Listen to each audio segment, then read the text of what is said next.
Good evening, everybody. It's May 20th. It is 6 p.m. I call the meeting to order. Will everyone rise for the Pledge of Allegiance? I pledge allegiance to the flag of the United States of America and to the republic for which it stands, one nation, under God, indivisible, with liberty and justice for all. Roll call. We are missing Lee tonight. He had to attend to a cousin's funeral, so he will be missed tonight, but the four of us are here to keep on pushing forward. So thank you all for joining, and thank you in the audience for joining as well. We'll move on to adopting tonight's agenda. Can I get a motion and a second, please? I'll make a motion. I'll second. All right. Any discussion on tonight's agenda? Well, one thing came up today, and it's rather timely. I believe it's time to schedule a performance, 6-month performance review. Oh, for Sherry? Okay. So I'm wondering if we can add that to the agenda, because I think, Sherry, what was your? November 27th. May is 6 months, so I think we should try to find a time tonight if we can get together sometime in the next month. Okay, so we can put that as number 10 on new business? Okay, thank you. Yeah, thank you. Tim, do you want to schedule them too, since it's coming up next? Elizabeth's coming up on her annual. We don't have that scheduled either, and what's your anniversary date? On June 20. June 20. So we have a little bit more time on that one, but we want to do them both tonight, try to spend some time. We'll put that as number 11. Thank you. Any other discussion, anything we need to move or add, anything else, Troy? Nope. Larry? Nope. All right. All in favor of approving tonight's tonight's agenda with adding Sherry's 6-month review, number 10, and number 11 would be the 1-year review for Elizabeth, say aye. Aye.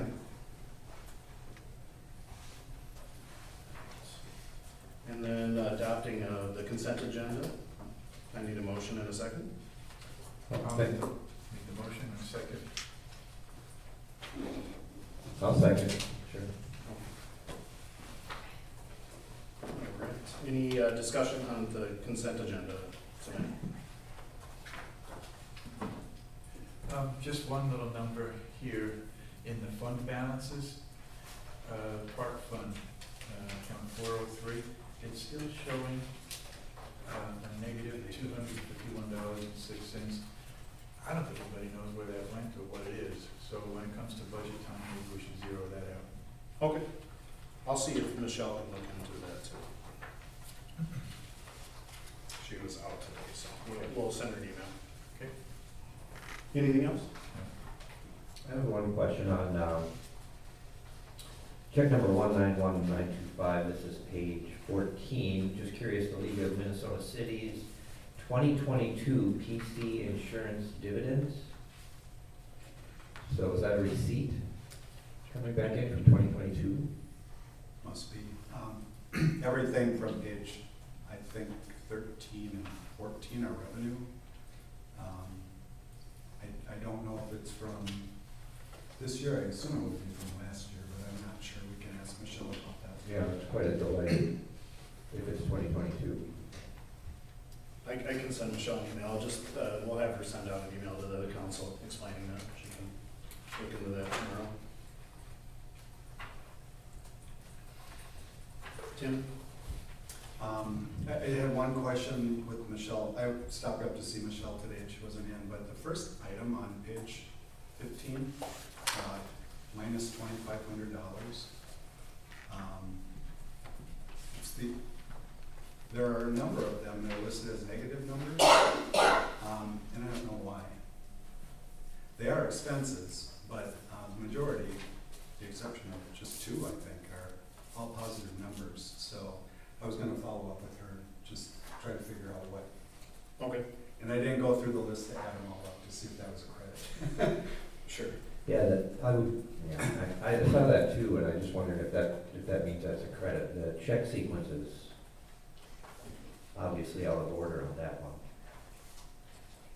So I can take that on, Okay. follow up on, and I'll have her include that in the email as well then. Okay. Just in case anybody's going through the packet as well, if you look down to the bottom of page 15, we have 2 life insurance payments. Part of our benefits, we provide life insurance to our employees. And there was some issues since Kevin had started, and then as well as the rest of the crew, they weren't up to date on taking out the amount. So the amount this time around was a lot more because Michelle finally got somebody on the phone and they backbilled us since they all started. So everybody has life insurance, it's all paid up now, so that dollar amount will go down as well per month. So, and Michelle told me that about that last week when I had stopped in, so I just wanted to cover that. So everybody How knows. far back, how far back was it? Since day of fire. Oh, okay. Yeah, yep. So. Any other questions? Nope, not for me. All right. And all in favor of approving the consent agenda, say aye. Aye. All right. We will move on to public forum. Thank you very much. All right, Diane, please join us and, Can I grab that? sorry, I didn't even That's see it. okay. Thank That's you. okay. You're welcome.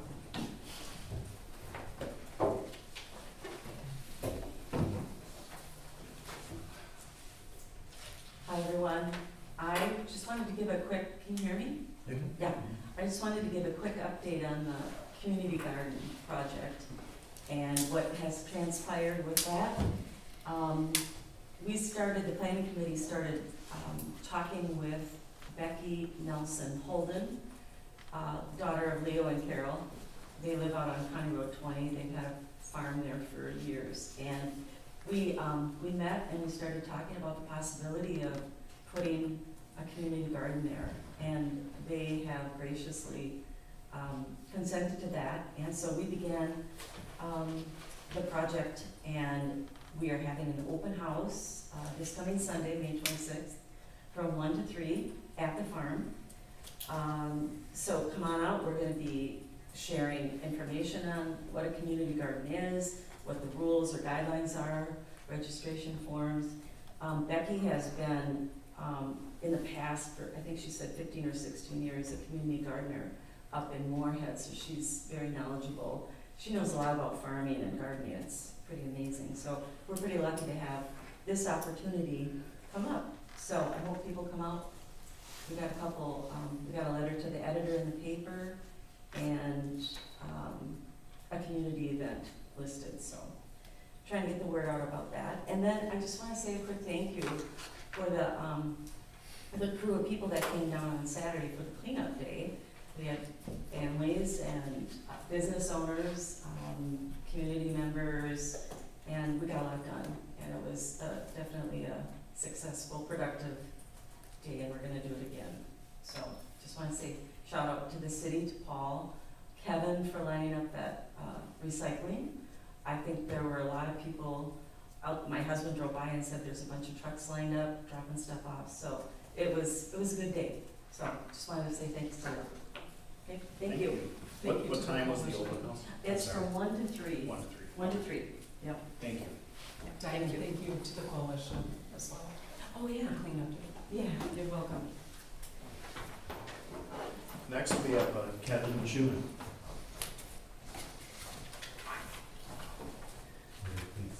Well, I too just wanted to start out with a shout out for everybody that helped with the cleanup day. I just happened to drive through downtown today, and it just was a little bit of an extra of a shine, and it just looked good. So, in a sense, I wasn't aware of what's different, what's missing, but it was just looked good. So again, just thanking everyone, Mayor and his family, the Taylor's Falls Community Coalition, the business owners, like Diane said, and just the citizens that came out. It was really a great thing of just pulling the community together, so really appreciated that. What I really wanted to talk about tonight was National Night Out. Plans are underway for that, and just wanted to sort of clarify a few things. The national night for National Night Out is the first Tuesday in August, but each community is free to set a date different than that, or for whatever fits or works in their community. And for the last 7 years, we have done the third Tuesday in August. And just from time to time, I just hear reports of, I hear the police and the fire department and things like that aren't happy with the date and they want to go to the national date and things like that. So I just wanted to clarify a little bit of why that change was made. And first of all, to say that I have personally checked with the police and with the fire department to confirm if that date does work for them and if it's good for them. And they have always said absolutely that, it's up to the community to set whatever date that we would like, and they're glad to work with that. One benefit, or one reason for the change, is Taylor's Falls has an incredibly unique situation that is a wonderful community collaboration, and that is between the school and the community. And as far as I know, I don't know of any other community National Night Out event in the area that the school is as involved in it as our school is. And the school employees take the month of July off by and large. And so when it's the first Tuesday in August, at times that has been the day they come back or the day after they come back. And it just is really a difficulty for them to be, just coming back and then to have this event where 200 people are coming to their property and things like that. So that's went into a large part of it. The second thing that we found over the years as we switched the date is that we actually have more access to some of the National Night Out events, such as the Lifelink helicopter coming. When it was all on the same night as everyone else, it sort of rotated years of when they could come, and it was who got there first to ask for it. And we just have had better success in being able to arrange for that to come when it was on a little bit different time. A third reason that we made the switch was just realizing that Wanigan Days is the third weekend in July. So if we have it the first Tuesday, it's just 2 weeks or 2.5 weeks after Wanigan Days. So moving it to the third Tuesday, it sort of puts it a month out from Wanigan Days, and so it just gives that another chance for a community event when people have had a little chance to, in a sense, recover from the first community event too. So basically, I just wanted to say plans are underway. Save the date. It is the third Tuesday in August, and it will be again held jointly at First Baptist Church with the meal portion of it and some of the music events, and at the school field, the larger events, whatever services are able to come, whatever field demonstrations there are, things like that, that'll all happen at the school south field. So thanks everyone for your support, and just wanted to give you that update and the reasons for it, so thank you. Two things. First of all, Cherry Hill Park looks fantastic. The flowers are all coming up that you put in, and they're blossoming, and it looks fantastic. And thanks to Diane Yes. for doing the Pocket Park on the cleanup day. Oh, Yeah, yeah, very nice. Thank you. it's coming along.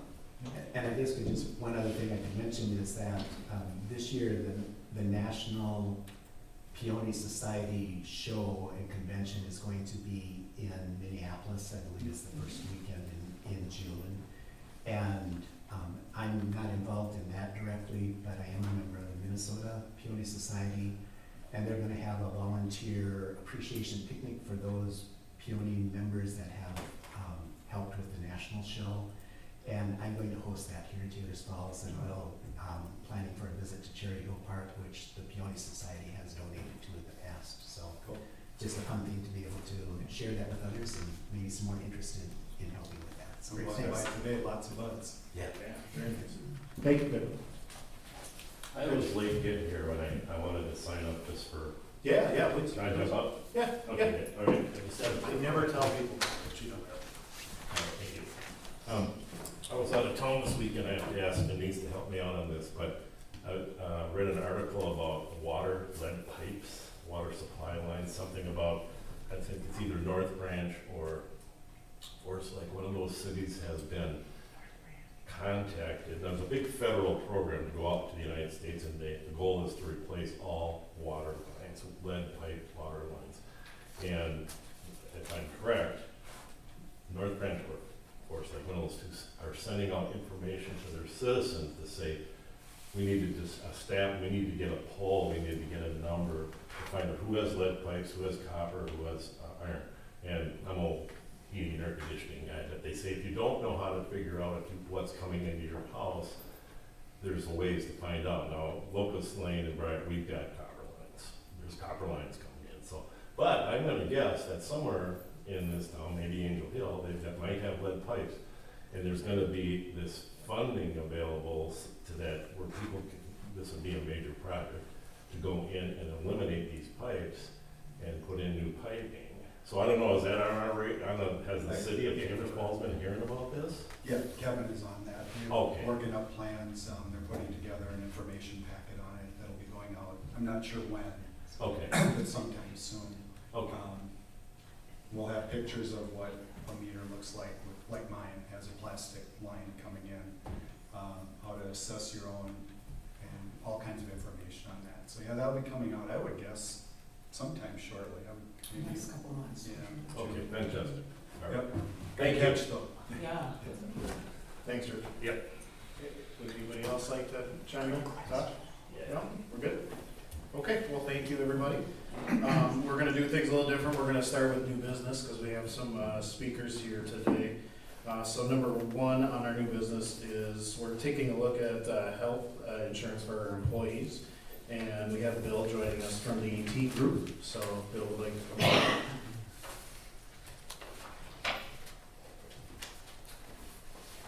Well, I'm primarily here to answer questions, but my name is Bill Singer. I'm with AT Group, and I work with an agency that works with 150 to 170 cities across the state of Minnesota. And Michelle contacted me about employee benefits, because she got the reference from Schaefer, because we work with Schaefer on their employee benefits. And so I provided some numbers, had a little sit down with the employees, and some of them numbers, I guess, are in your packet.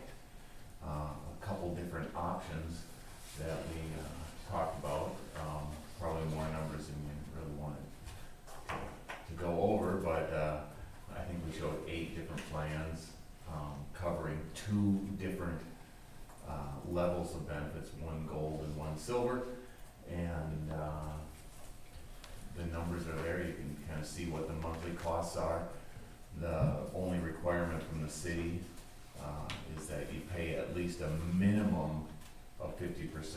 However, I think in the memo that I attached, most cities pay almost everything for the employees' coverage. So with that, I'll stop, because if you had a chance to look at it, I'm guessing there are questions, and if not, I will continue to elaborate. I'll have one real quick Yep. question here. In your introductory letter, you mentioned we're unable to like join forces with other Sure. communities to, have a group plan with like Schaefer, or Right. we cannot do that?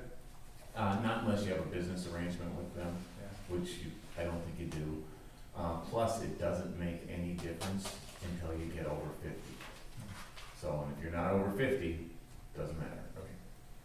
So, I just had a couple of questions. In your letter, you noted that H Health Partners was the, I don't remember the exact word, but preferable. Comparing the costs, Blue Cross came in low on both the gold and silver. Is there a reason why you noted HP Health Partners? because for at least the last 10 years, Health Partners has been the lower cost in the metro area. And if you see, the reason that Blue Cross came in lower is that their deductible, which is the amount that comes out of the pocket of the employee, is $550 higher. So in that sense, it's not any cheaper. It's just that the costs are transferred to the employee. And at some point, when deductibles get too high, employees are thinking, this isn't really even insurance anymore, because it never covers anything. So that's kind of why the combination of premium and risk or out of pocket to the employee has almost always favored Health Partners in the Region 8, which is the metro through St. Cloud area. So, yeah. And St. Croix is on their plan? They're Wisconsin. Right, but that's where a lot of our people would go. That's Oh, one of the reasons I network. selected Oh, Blue network. Cross Blue Shield. Yeah, I don't think we had any problems with the network. This is the open access network, so I'm Okay. gonna say yes. Okay. But And then are these high deductible plans? all of these plans are high deductible plans, which means the deductibles that you see there on the gold option, for example, the $3,200 deductible is $3,200 out of pocket for the employee before anything's covered, with the exception of preventive items, okay? And then the second exception is, and this is one of the reasons that Health Partners is highly favored, is that Health Partners has taken 13 pages, 13, maybe it's 15 pages now, of what they call preventive medications. Medications that you can take to prevent something like high blood pressure, cholesterol, some diabetes medications there, and they've moved them to the preventive category.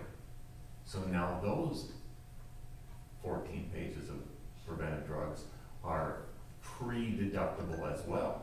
So that's, that really makes a difference for a person that's got $100 or $150 worth of medications that they're paying for every month. All of a sudden they become free because they're pre-deductible. Now, Blue Cross has some, Medica has fewer, they all have some, but nobody has as many as Health Partners. So that's also changes the equation there. So preventive visits are no cost, and drugs that are considered preventive drugs are also no cost. And I think this is my last question. You mentioned that family coverage is available as well. It is available. Would you be able to provide us with the premiums for the family coverage as well? Sure. So what happened is, for example, on the Health Partners plan, the single deductible is $3,200. If you were to have a family, the family deductible is $6,400.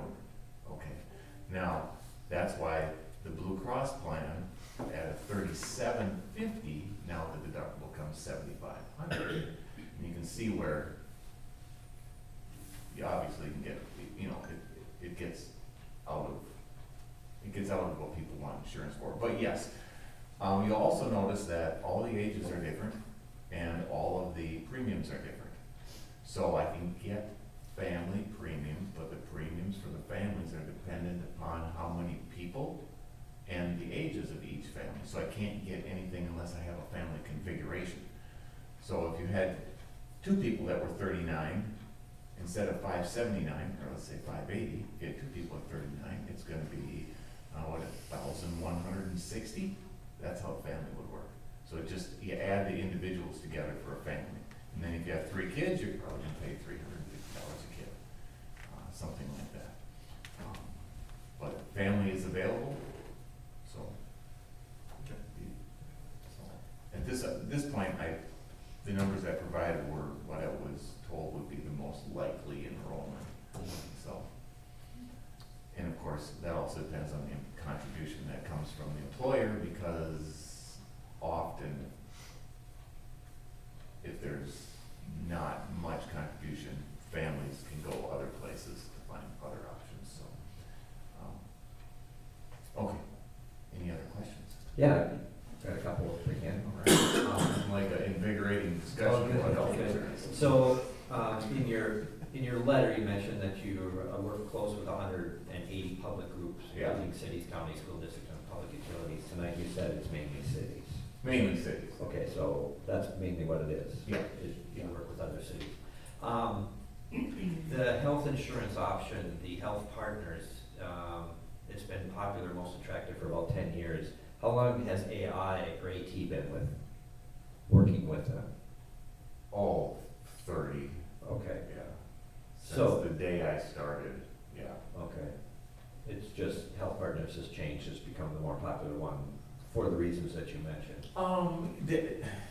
did I mention a reason? I mean, Health Partners doesn't tell you why. No. No one tells you what the secret sauce is behind the rates. But my best guess is that Health Partners also has a clinic system as well as a health insurance system. And I'm guessing that there's efficiencies in their clinic system, as considering that Blue Cross doesn't own any clinics and Medica doesn't own any clinics, but Health Partners, they have insurance company and clinics, and I'm guessing there's some efficiencies there.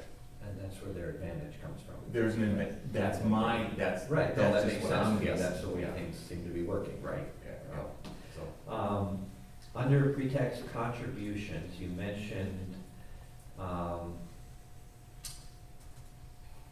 contributions out of their check on a pre-tax basis, the employer would have to implement the flex plan. So if they want the contributions to come out of their check, right, the premium contributions, it has to be connected to the flex plan. Yes. Why is that? So it's like, for example, a building permit, someone wants to build a building in the city, they have to come to you to get a permit to do something.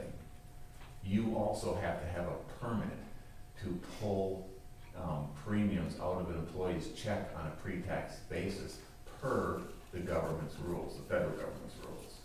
That permit is called a flex plan or a section 125 plan. So you're buying a permit to do something even though you're still doing all the work. Right. So it's like a permit to build a shed. We ask for a permit to build a shed, Right. but I still build the shed.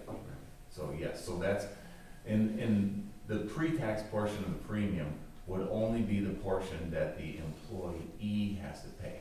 So let's just say, for example, the city charges the employees $300 if they want family coverage. Okay, I'm just making that up. Then the employee could have that $300 taken out of their check on a pre-tax basis and save them, what, $60 in taxes. So, yeah. Troy, can I ask a follow-up Sure. to that one? That's a good question. Is a flex plan different than a flexible spending account? No. A flex plan is the umbrella over which there are flexible spending accounts. Yes, so there's the premium portion where you can do that pre-tax. There's the dependent care portion, we've probably heard of that, pay for daycare expenses, you can do that. And then there's the medical expense account portion where you can put away money for medical expenses on a pre-tax basis as well. So would we be required to contribute to a flex spend? You are not. Okay, You're just required to have it okay, if you want to do pre-tax. thank you. Which is a good idea, because on the $300 that the employee has to pay, the city is gonna save $15 to $20 in payroll taxes on that $300. And so the flex plan only costs $50 a month, and you've already saved $20 off of one person if they do $300. So it pretty much pays for itself in most situations. But you're selling something that is pretty much required, Yeah, right? it is. So- Yep, I mean, it's. like a building permit. Yeah, right. You gotta have it, yeah. The flex plan is, the health insurance isn't, yeah. Right, right. Yep. Is the flex you mentioned $50 a month per employee? Or No, just just $50 a month for the plan for everybody, as long as you have probably less than 12 employees. And so you're not quite there yet, so we got time. Is that what you're talking about, the flex savings plan? Is that the same as the HSA? It's similar. Okay. Similar, and a health savings plan would also be, health savings account contributions would also be a component of a flex plan. Okay, is the city required to No. contribute to the HSA? No. They don't have to. Many do, but you don't have to. And then, looking at the actual gold options and silver options. Yep. What's the difference? I mean, I see the premiums are less for the silver options, Sure, the premiums are less. and is it less coverage? Oh, yeah, look at that. Yes, okay, for example, take the Health Partners option. Yeah. The gold option is a $3,200 deductible and then the plan pays, health partners pay 100% of your expenses, okay? Now, a silver option would be a $3,200 deductible, and then health partners pays 70%, and the employee still pays 30%, until the employee's 30%, 30 and 30 and 30 and 30, gets up to $6,000. So that's after the deductible has been met. After the deductible on a silver plan, you keep paying until you get to $6,000 under health partners, yes. So that's the Until you get to difference. Out of pocket, What? until you get to the max. Yeah, until you get to the maximum out of pocket. You guys are experts almost now. Yeah. You gave us too much information. I tried to narrow it down as much as I could, so, but I'd also let you know that, we, the employees and Michelle that have looked at this, didn't just go to one carrier, we looked at all 4 of the carriers. There's only 4 in the state of Minnesota that are fully insured. So we don't have to do 15, there's only 4 options, and we narrowed it down to what's typical with cities, which is gold and silver. And then we narrowed it down to HSAs and the typical HSAs, so. What, I know I was in the meeting. Yep. We covered a lot. What is I know you explained this, the embedded plus mean? Well, the plus under health partners means that the plus is their signal that this plan adds all of those medications pre-deductible. It's it's a sales thing. It's telling you that's telling me, and that's indicating that there's more to this. There's plus something else, which is all those preventive medications are pre-deductible for no cost. So you go in, you give them your health partners card, and you get no charge, and you'll leave. So, the embedded means that if someone takes family, if someone has multiple people in their family, there's a single deductible embedded in the family deductible. So the health partners plan under family would be a $6,400 deductible.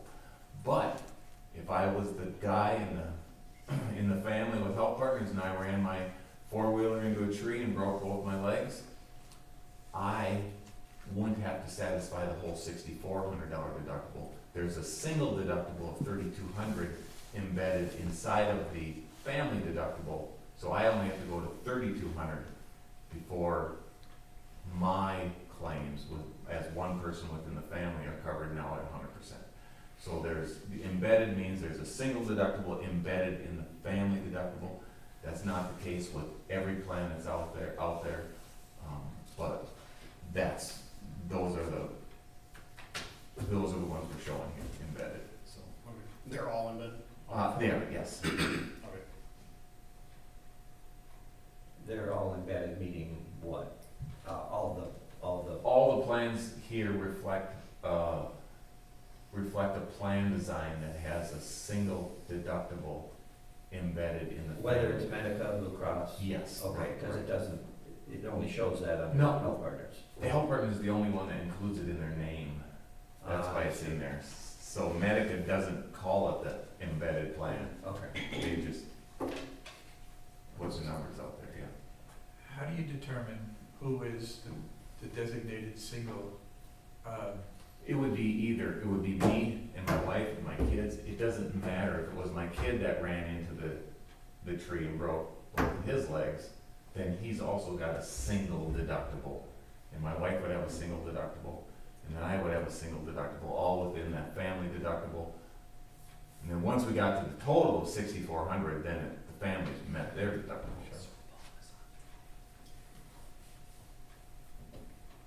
Okay. Any other questions? Sure. No, thank you. I have maybe just a comment. Yeah. So, I have 2 kids, and I've gone through Health Partners, Medica, and Blue Cross Blue Shield before. And I just want to say the customer service with Health Partners exceeds probably amounts from my experience, which I know can vary. But really what stood out is that preventative care list. Because we're pretty healthy, accidents happen with kids, so that embedded concept is good for family. to take care of your preventative care visits when there's so many that's covered. So I would say, I would prefer that plan, from my experience. The rates are third quarter rates, so they go through 9/1. If you wanted to do something within the third quarter, you have to start 6 weeks in advance, is about as far as you wanna go. I mean, you can do it at last minute, but what happens is all the administration and all the cards and all the documentations and all the coverage show up way after the start date. You don't wanna do that. It just makes it frustrating, so. So when do you start paying, no? The payments would always be due on, well, initially it would be when you send in the application. So if you're gonna do something for a 7/1, we would wanna send the application in with payment by 6/1. Okay. And then the payments are always at the first of the month for that month. All right? Anything else? Thank you very much. Okay. Alright,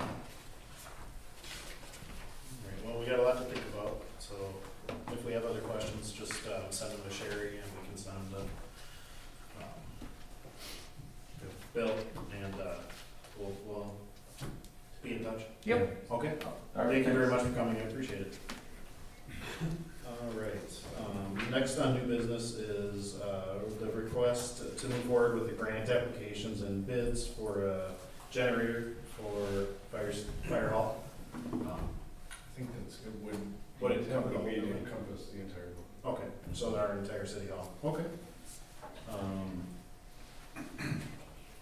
Is there anything you wanna add on top of your email that you sent us? Okay, I know you put it in, so I read it. Oh, yeah, It's- Go ahead. Jake, thank you, and thanks to Neil. And I'd also like to thank the group, the community group that kind of brought this to my attention, because I think it's important, and it says a lot about our community in Taylor's Falls, and these people are stepping forward. We've got people coming on commissions tonight too, and I think that's important, because you can make me and other council members more aware. So this is for a generator for the whole complex here. Originally, we thought it would be better if we went through the fire department, and it is. We have a much more captive audience if the fire department pushes forward with this, or at least suggests it. So Neil wrote up this letter, which I thought was fantastic. I think it's great. There's a lot of details in here. But like Jake said in his email, he would suggest that we send out the project for bid first to be sure, so we have an amount. There's an amount of 100,000 in here, and I think that's just kind of. That was kind of historical projects he worked on, now the scope and everything, the demand of that project could be different, so I just wanna make sure we're dealing with real world numbers. We don't get a grant for 100,000 and it's 150 to do the project. I just don't wanna come up short. Or the other way around too. So. And we'll just wipe that out and change it, you know. Yeah, it's a Word document. Once we decide what we can do and we get the bids, I can tailor this a little bit and then we can send it out. Use that information to put into grant documents and all that stuff. But to do a grant, I need council approval. So I can just run it through the fire department as under the city. It can go through the relief, either way. The relief is a nonprofit, so we could use that side of it too to see if we can help with funding. So either work at it from both angles, see if we can get funds raised. Yeah, so thank you to you and to Neil, and like I said, to the group, because this would be something that, we haven't really thought about, and we should. We really should be thinking about these things. Yeah, we've had power outages that come up and we can't get the big doors open and it takes 15 minutes, 10 minutes to get the doors open, to get out. So. How do you get them open? Just pry them? Some of the old ones you used to have to take a pole and Wow. 3-4 guys to shove it up. These ones have chains on it, but it still takes time to run them up. In an emergency? Yeah. Yeah, so, anyway, so I would, that's the deal. I guess I'd like to start with that we just ask, we just give approval to at least send out for estimates and proposals on this project. Just have one question. The 150 kW, how was that validated? I think that was from one of Neil's other projects. Like I said, this is kind of a sample letter he threw together for us on kind of the content we wanna use to go after, so. Okay. Yeah, I think that's one of the things we'd have to get bid, if that's correct, if that's too much, if it's too little. Those are the kind of things that at time of conception of this, we just don't have those details. So. Yeah, okay, thanks. Are there any other, I mean, do you know, as far as I know, I don't believe that our school has a generator enough to power their whole building for residents to go to dining, right? No, there's no emergency backup. Okay. The last time we had a big storm come through and not power out, we brought a lot of our portable lighting up there so they could get some functions done.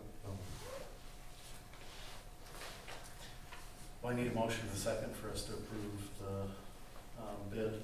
I'll make a motion. I'll second. Okay. Any discussion on getting a bid for, well, we did 2 bids for a generator for the entire building? Any other questions or thoughts? Just a comment, you know, it's, I think it's critical that we chase the grants for this, because, you know, every day, every week, you know, you see on the news some town or city that gets clobbered by a storm or what have you, and it seems to be more frequent. And, you know, safety of our residents is paramount, so, you know, I think that this is really something we should chase hard. Yeah. In a big incident, large scale incident, say a tornado, which we haven't had since I think the 1920s. But if something like that were to happen, we need a command post to handle a large scale incident, which would be our fire station upstairs. And then a place to put people that are, you know, without a place to go. If something happens to all them, we need a place to keep them that's got lights and running water and food. And we can have all that stuff, so it's really a big package.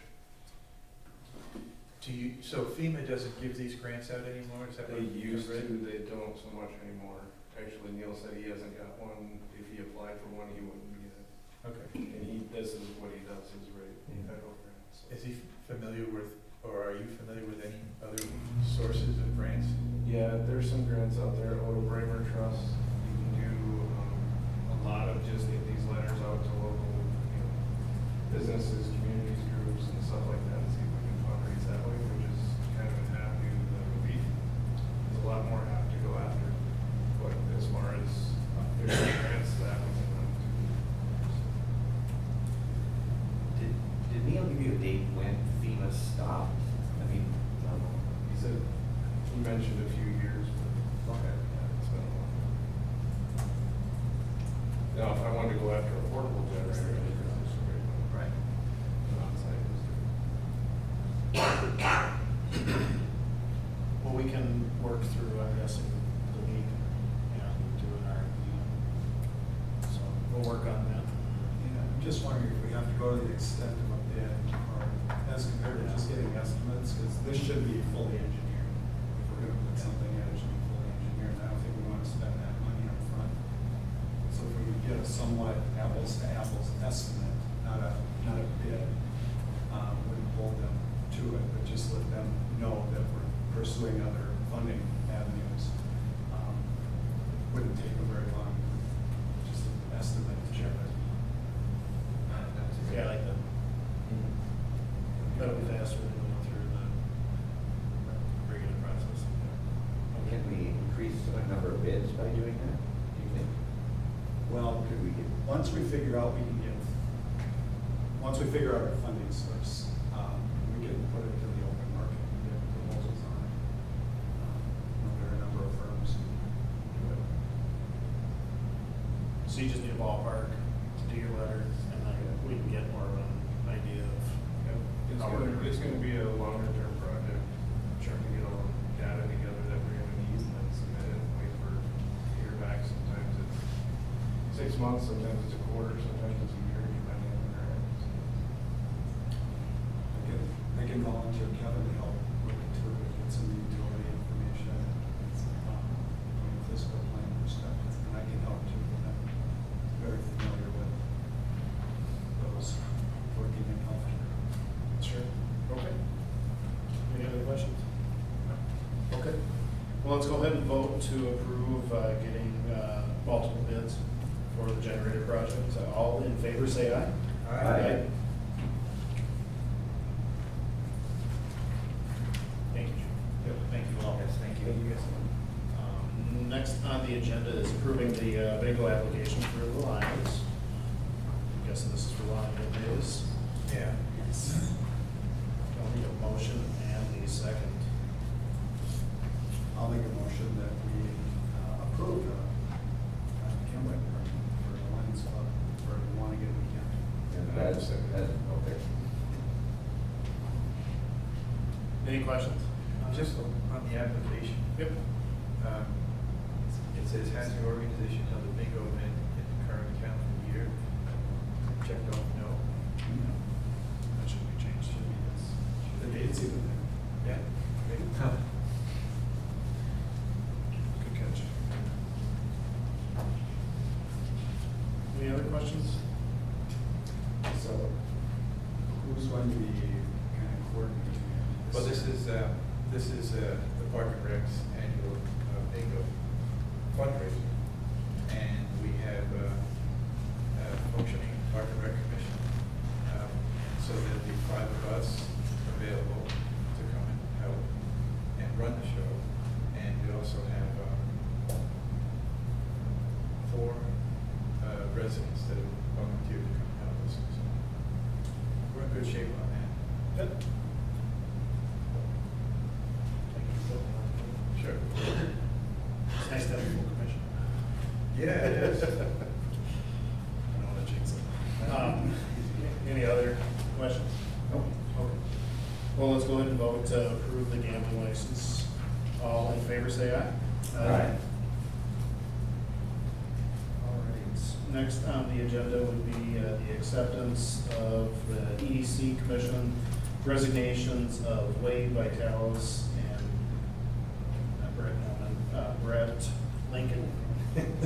No, that's okay. We caught it, but it was already printed and sent out, so Brett's last name is Lincoln. We do have both resignations in the packet, so with both of those, that'll allow the next discussion to happen for the EPC, the 2 new members. So I need a motion and a second to approve the resignations of both Wade and Brett. I'll make the motion. I'll second. Thank you. Any discussion? Well, I would just like to say that, you know, if there's anybody in the city that has dedicated more time than Wade and done more good things for the city, I'd like to know who it is, because, you know, he's been doing things since the early 90s for the city of Taylorsville, with the governor's commission to come up and take a look at and introduce the underpass at the bridge, which we'd like more people to use. But, you know, he's just been so generous with his time and things that he's hired local kids to work at his drive-in. And, you know, I'll tell you one personal story. When we used to have, and we still do have the St. Joe's Eats on Wannigan Days in front of St. Joe's Church, we ran out of hamburgers.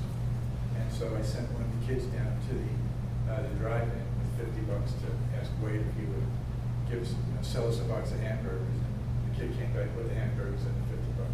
So, you know, he's always got, you know, the best, you know, benefit of the city in mind. So. Very generous contributor to Wannigan Days too. I agree. He's been somebody I've looked up to even before I moved back up here. I got to meet him when I sold the mayonnaise at the drive-in. He doesn't remember that until I started telling him. Then he looked at me and he goes, "That's right." And then it was down in the food show side, and we were talking about food. But no, he's been a mentor in my life. And it's sad to see him not going to be on the EDC, but I know he's still very involved in the community and he's going to continue. So we're very lucky to have him. Any other questions? And Brett just is so busy with work right now that he just can't drive up and give us any more of his time. So I appreciate him getting us that email through Peter as well. So, all in favor of approving both resignations, please say aye. Aye. We'll move on to approving a Parks and Rec Commission application for Tim Lauer. I need a motion and a second. I'll make the motion. I'll second. Any discussion? Well, just that, one of the requirements for the, Park and Rec Commission membership is to have a member of the Lions Club as part of the PRC. So Tim being a member of the Lions, he just stepped up to join the PRC, and I'm glad to have him.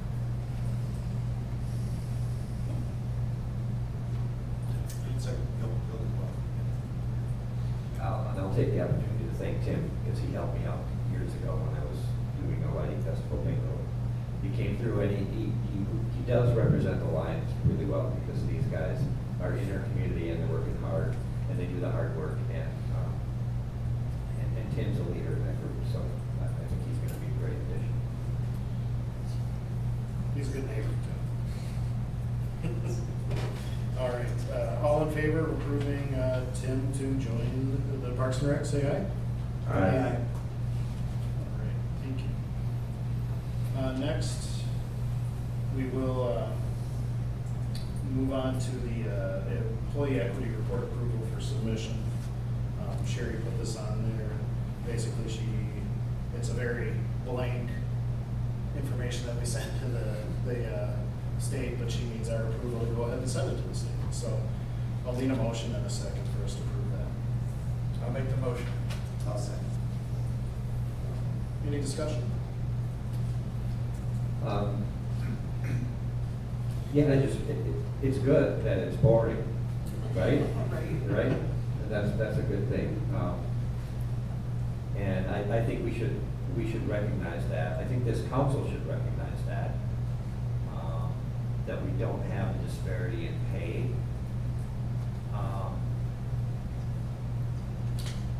One thing I did notice that I did want to point out, mainly to the taxpayers, and that's on page 42. The city of Taylor's Falls paid out $348,568 payroll in the last year. And it's well deserved. We have a very good staff. But the people should know, where their money's going, obviously. And if they have concerns, they should feel free to call, and they should expect, and they have received, a very receptive staff, very kind staff, and a very humble staff. So that's the only thing I really wanted to point out when I said that. I'm very pleased that there's really no discrepancies there, or anything like that. I just had one question about the report, and then a comment I'll follow up with. On page 41, it lists years of service. They don't seem to be correct. Those are our internal staff, or is that an outside benchmark? It's an outside benchmark. We started putting the numbers together, and we started thinking way too deep about our individual positions, and they wanted more general. So overall, our overall experience, like in certain areas that we bring to rock with us. Oh, okay. Correct. Yeah, we started thinking way too deep, and it got more difficult that way. Definitions were very broad that they gave us, so they wanted us to stay kind of above at a higher level. And my comment is, this is going to be a comment in the form of a question, I think. This is an internal assessment. This isn't comparing what we pay our staff compared to other municipalities in Minnesota, correct? Correct. Okay. So it doesn't mean we're paying our people correctly. It means that we have equity across the board. And that's what they're looking for. We missed the one last year, right, that the league did for Yeah, the across wage- the board. the right? wage So that'll be coming in comparisons. at the end of the year, we'll do that, Yeah. if they do it again. I haven't seen anything yet come through yet this year, but I think that's a good idea to participate. You have to participate to see the results. Any other questions? No? Larry? No. All right. Well, all in favor Aye.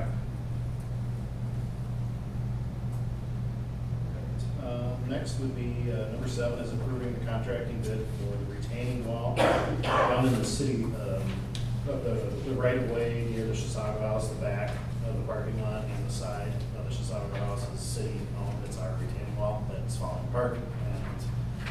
And we got a couple different bids for that. Kevin worked on it really hard and quick, and so he would like us to approve. I believe it's the landscaping block one that he wanted us to approve. So I'll need a motion and a second for discussion. I'll make the motion. I will second. Travis, So- there you go. Yeah, well, we have a difference of, what is it, 31,000, 39,000 or something, can't remember now. Because I did email Kevin, I was just curious. Lawrence Creek was 25,500 and Precision Hardscapes was 57,418. Just kind of wondering what this concept they have of recon, so Precision Hardscapes has this recon retaining wall system that apparently makes it better than what Lawrence Creek was gonna use, and I'm wondering how much better. I'm not sure we're gonna have an opportunity to find out because the estimates of the proposal's so high.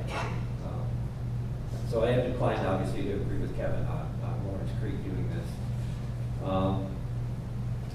The other question I had, and this was in Kevin's email, maybe somebody here can answer it. The second paragraph, he's got installation of a new Versalock route, engineering retaining wall, so this is what Lawrence Creek would do, gray in color. I wouldn't do anything, okay, so this is from Jeremy, from Lawrence Creek. I wouldn't do anything smaller as there is a surcharge above all of this with the street. So what does he mean by a surcharge above? Yeah, I looked at that too. I wasn't 100% certain, but I think there was some discussion about going shorter than what the height of the east-west section is, and that was discounted.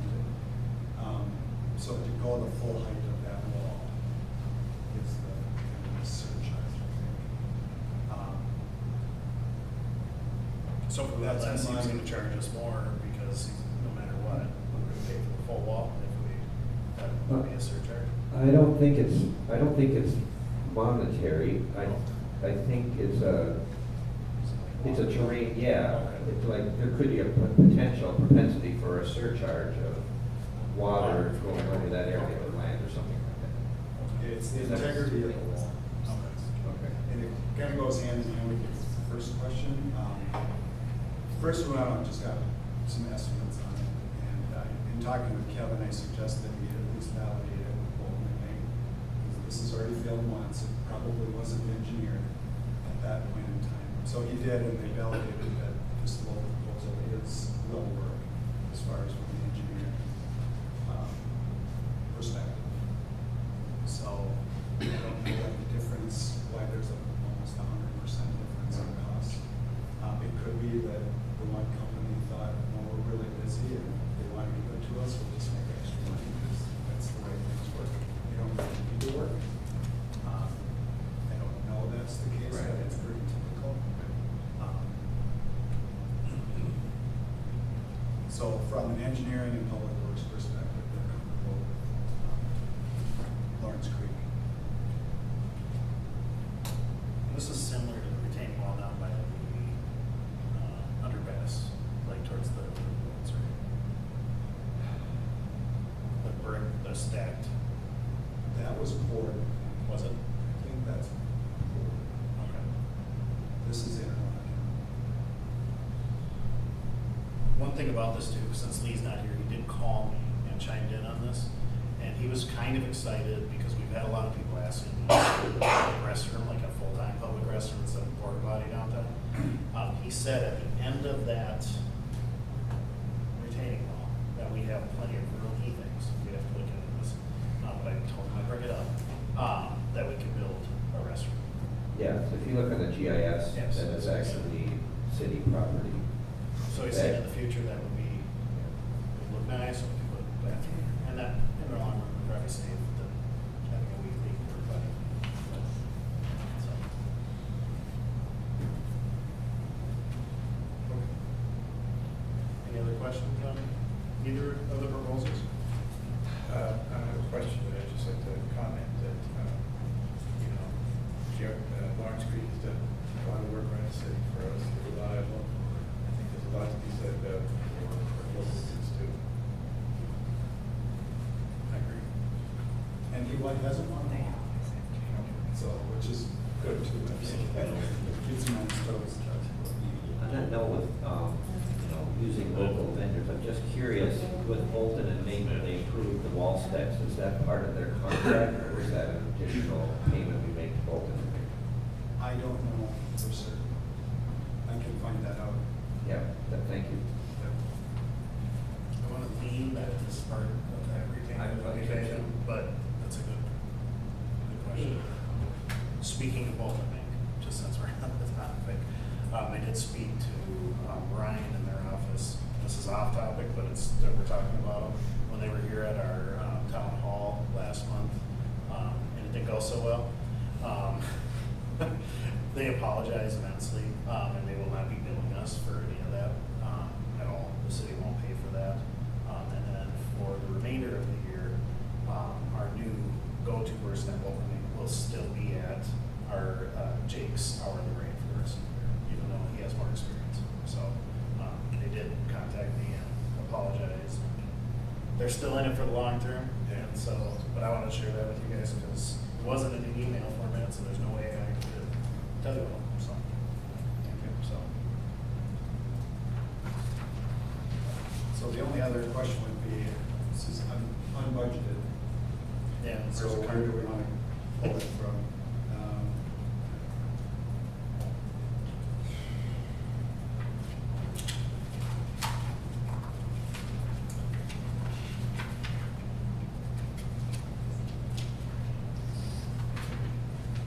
We can take all of Parks and Rec. I'm just kidding. It's, you can have 650.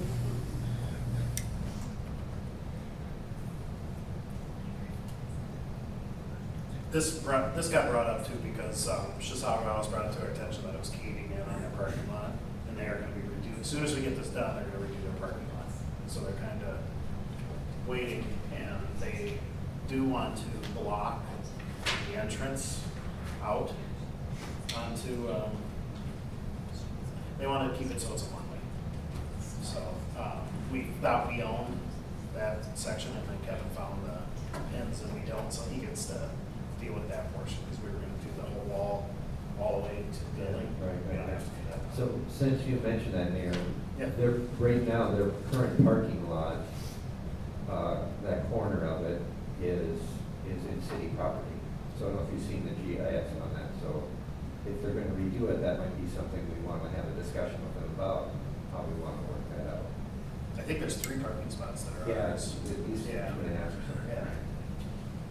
And I know he knows that because Kevin talked to him about it. So, but yes, we'll have to, because he does want to charge parking in his park.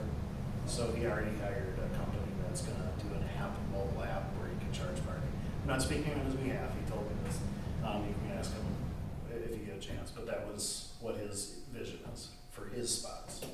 But we still have 2.5 or 3, so we do need to work that out, because people are gonna have to be able to access our parking, or we can access our parking.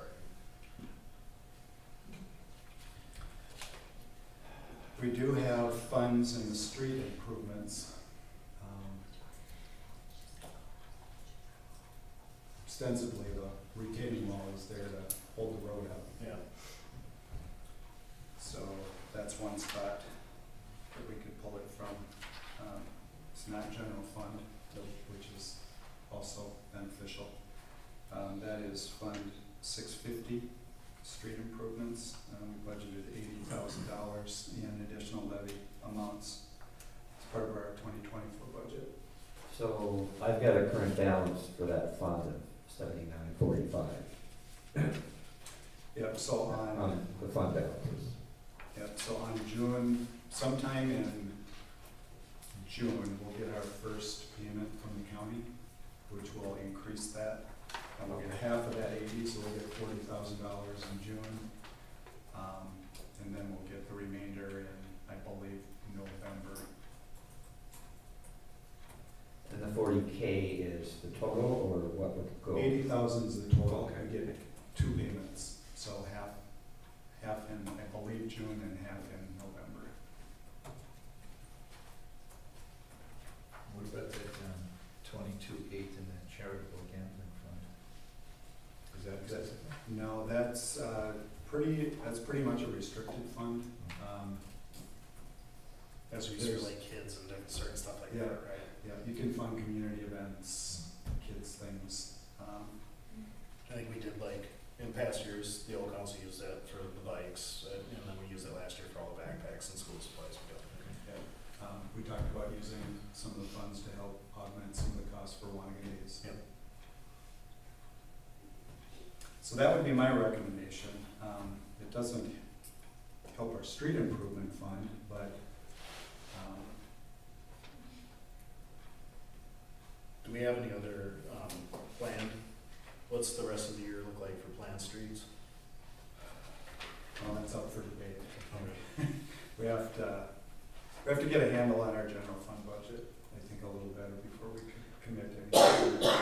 We haven't made any commitments after what we've repaired up. Correct. Okay, all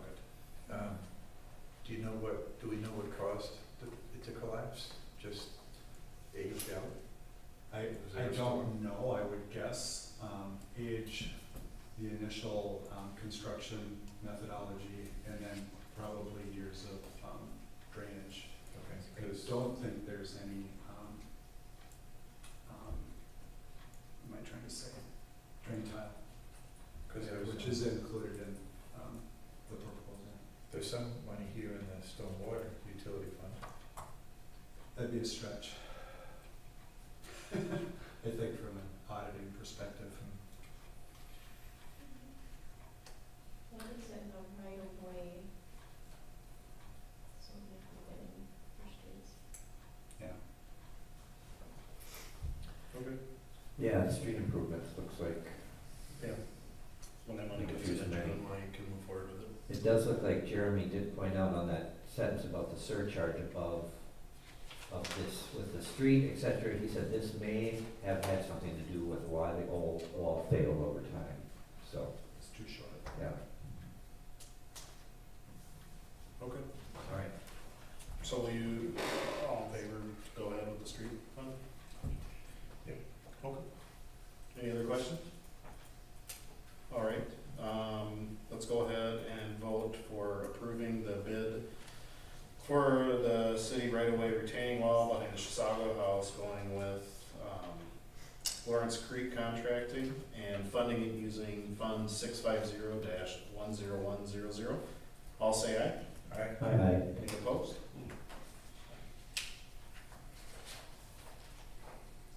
The next one is approving for the purchase of cameras for the outside of City Hall, inside the Fire Hall, and the Heritage Park. I need a motion and a second for us to discuss. I'll make a Motion. second. All right. Dre? So I've got two amounts here for CWS, in Kevin's SBAR. He says, CWS security, I was thinking right about Falls, already installed inside City Hall. The bid for City Hall came in at $58,5530.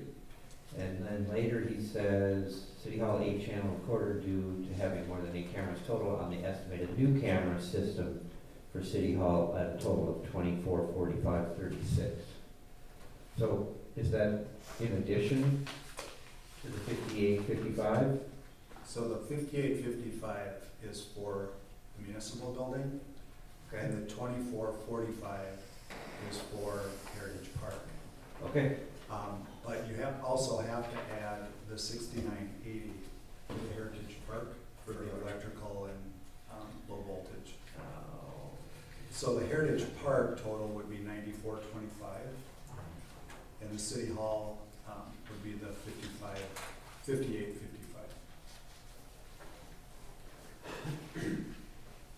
there's certainly enough money in the Heritage Park Fund, if we chose to go ahead with that, to cover the costs. I think there's almost $50,000 there. 41,547. Again, the work at City Hall would be unbudgeted.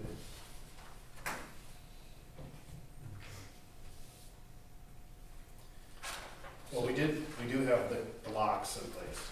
I believe they've been done at Heritage. So the tiny Yes. locks should be, they should, I think he was up there last week when I drove by. So, I mean, do we feel like we need to do that? I mean, I think eventually we need to do it. It's not, but it's just like, do we Give want it to? another season and see. Well, I mean, we have the money for the the park. money is there for Heritage Park. I'm asking you on the parks. I mean, Yeah, and, do you think? you know, that Heritage Park is really the city's best foot forward, because people, it's the first thing they see when they come into town, and it's, you know, the last thing they see when they go out of town. And to have it non-functioning is, you know, not a good thing. And to keep the vandals at bay, you know, locks on the bathroom doors is one thing, but to let them know somebody's watching them is critical. And, you know, it's costing, you know, it cost us to close the park, you know, all winter, for one thing. And the damage to the bathrooms, which we spent a lot of money on, was, you know, was crazy, ridiculous. So, like I said, if, you know, if they know there's eyeballs on them, then, you know, that's a deterrent. And it keeps our park open, and, you know, it gives people the most majestic view of the river around, so. So if the money's there, I say we spend it on Heritage Park. And the money is there. Yep, most definitely. The other half, I have no clue. I mean, part of me wants, we need it out here. I mean, him and I have talked about it. We started talking about it 2 months ago, so it's just getting in the back now because of the quotes. But I totally agree with the concerns about dumping, somebody falling, you know. Yeah, Our porta potty up there gets beat up pretty bad by the park, so we'll be able to monitor that and maybe hold somebody responsible, but I just don't know how we're gonna fund it. Do we wanna push that until we get paid in June and then look and see where we can find extra budget? revisit it. Because I'm trying to do some work in projecting out what our year end is gonna look like. I have a few questions for Michelle and Avjo, but I would say, as much as I agree with the need for it, I think it might be best to defer it just maybe until June, second meeting in June. I agree. I don't feel comfortable. I mean, just Yeah. moving money in our general fund doesn't have it right now to do that, so. Charlie, what do you think? Yeah, I agree at this point, at least till June. The sad thing is the vandalism isn't gonna go away, right? Well, we can approve the Heritage Parks separate from City Hall, Right, if that's what we choose to do, right. if I understand you correctly. Well, do I understand you correctly? What is your suggestion at this point? So the Heritage Park Fund has cash available, funds available to pay for Right, it this. does, right. So, it's being supported by at least the chair of Park and Recs. There's been vandalism there, we understand that, so that one I don't have so much of a problem with. Okay, so you're talking about the city hall part of it, Yeah, right? just the City Hall Right. part. As much as I agree with the need, I don't know as we have the money right now to spend on it. From the general fund. Right, I would agree with that. I don't, like I said, I don't think the vandalism is gonna go away at this point, so, we're gonna have to do something. And we have met with law enforcement, they're willing to work with us on this, so, I'm hoping we can capture some of this, play some of it back, you know, if we have another problem. And I hope it's enough. I hope it's enough. Have we had discussion on placement? Is that something we'll talk about with, Yeah, This Kevin, is- is for here, or? no, for Heritage Park? Yeah, Kevin worked with the vendor, on They're gonna use the light post straight across from the bathroom and they're gonna angle it. Okay. Do we know if we ever, did anybody ever call the insurance company about the repairs to the bathroom? Anybody? I don't think any had been made yet. Yeah, I mean, he said we could file a claim, we haven't yet. Yeah. I'll look into that. Okay. So should we go ahead and vote to approve the purchase of cameras and the electrical need for Heritage Park? And Yeah. table, cameras for outside and inside of City Hall and Fire Hall to Till June? the second meeting in June. Yeah. That way we know the money's been transferred, we can kind of do another budget analysis, and then we'll know. And I would, just from a contingency perspective, say that our amount for Heritage Park should be not to exceed 10,000. Yep.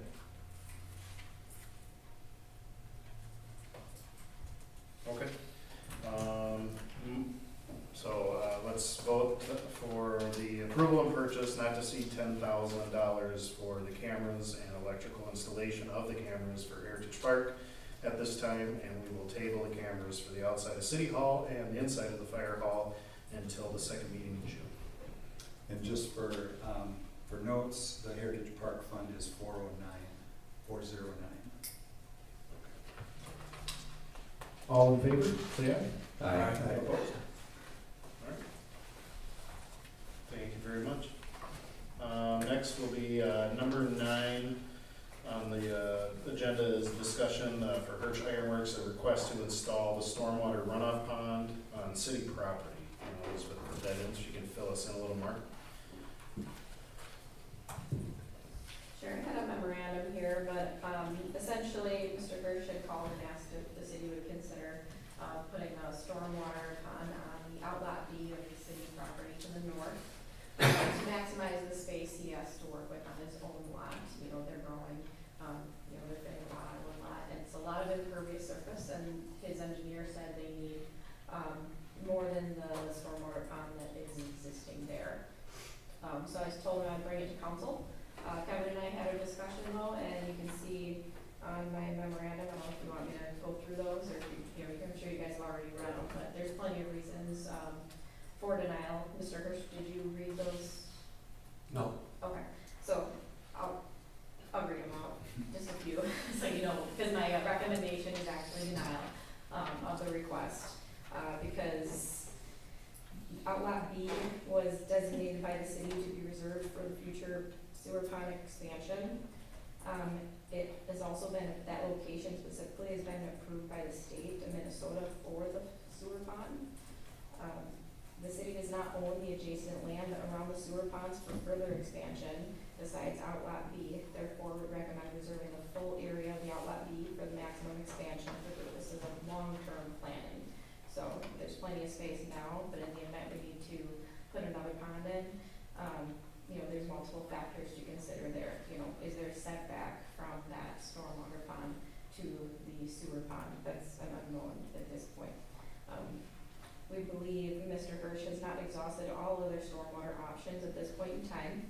Any consideration should only be considered as a last resort. We would recommend exercising the following ideas. Is there anywhere else on the Hirsch property where this pond could go? I know you said you were limited on space, but is there anywhere that you could fit it on property? If this is segueing into the eastern half, I think. So if we're able to, move the parking lot and the office building over to the eastern half, it opens up about 60 feet of space width-wise on the western half, and then we'd be able to put a drainage pond right in the corner where that road tees on the back end. Pushing it into the corner right there, we'll be able to put a drainage pond. I don't know how big the drainage pond needs to be at this point in time. I called Elizabeth as soon as I got off the phone with my engineer, and he said, hey, I'm just looking at this, and I'm 99% sure there's gonna be need an additional pond in the front isn't even close to big enough for what you wanna do. So, there's workarounds. It was just something that I'm not dead set on it. I mean, we can try and figure out something. You're just looking at your options. Yeah, I just have a limited amount of space there with that lot we have currently on the western half, and lengthwise, we're really jamming in what we wanna do. So that's why I So called you her want- and asked, hey, is there a possibility to take this drainage pond off the property? And we're currently working with Xcel Energy to try to annex 100 feet of their land, and bring it in. So if that happens, then that's a possibility too, is we can stick the drainage pond off to the side there near those telephone poles. Yep, and I just pointed that out as an option that hasn't been exercised as well, so with the unknown size of the proposed pond and, just another option there, that was a reason. Elizabeth, another option would be, underground stormwater retention. I think it's kind of pricey. I don't know what the cost would be, but I know St. Bridget's had to do that because they didn't have any room for a pond when they expanded their parking lot. It Another- works wonderful, but Okay, I think it was kind of pricey. yep. Yeah, like infiltration pit style, Yeah, it was yeah. very robust. Yeah, the rock's expensive.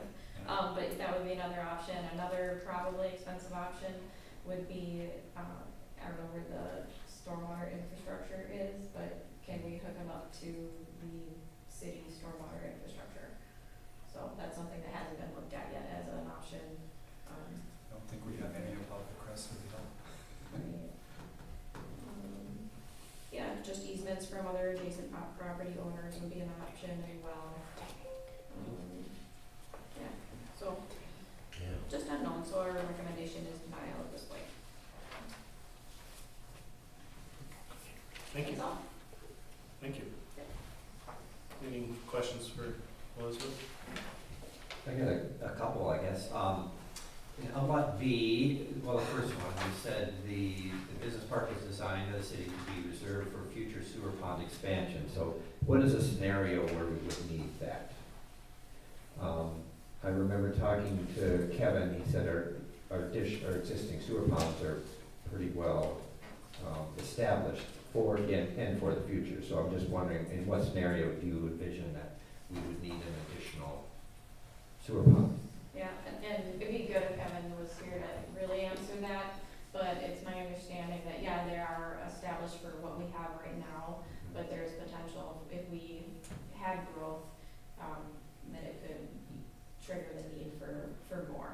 And I guess I'm wondering, where do you see that growth coming from in this city? I don't see, I mean, as far Right, as yeah, business, we're very of course, limited but in as far our as growth, population. but there's room for development or like houses here or there, or, even, like a, business park going in, I mean, and we're thinking like very long term. Right, and possibly requiring another sewer pond. Yeah. So that's quite a bit, right? And once it's gone, it's gone. Right. And I guess I don't, Taylor's Falls Business Park has been approved by the state of Minnesota for the fourth sewer pond location. I guess I don't know what that means to me. I think like sewer ponds can only be in certain locations. Like, Okay, so- I don't know if it's this is more of a Kevin question too, so I don't know if it's like the soils or the distances from, certain other things, but there's, factors that go into the location of sewer ponds. And that's the only location we would have. Directly Right. adjacent. That's currently approved, not to say a different location couldn't be approved, but, Right. we're pretty limited and why not keep it all together? You wouldn't want one sewer pond, somewhere else and then our other sewer ponds here. I think it'd be more expensive in the long run to have them separated if we had to acquire property to put another sewer pond on, Right, right. With no guarantees. with no guarantees, Yeah. yeah. It just didn't, the state of Minnesota approving it just didn't, it didn't Meaning do, it's- it didn't do a lot. Meaning it's suitable for a sewer Right, pond. right. Yeah. And I do think, it doesn't sound like, Mr. Hirsch has had a lot of time to really consider that, and we put the request in and, see what would happen. So I think we should give him an opportunity to exercise some other options. And I think if the east side is beneficial in that, I think that would be a good idea too. Okay, that was it, I just had some questions on that. So, Larry? No, I think we should go with the recommendation of Elizabeth, and at least so he, can look at other options. There seem to be some possibilities. And we can always come back. I put it on the agenda as a discussion, so I don't know if I wasn't sure what kind of motion we needed out of this, or.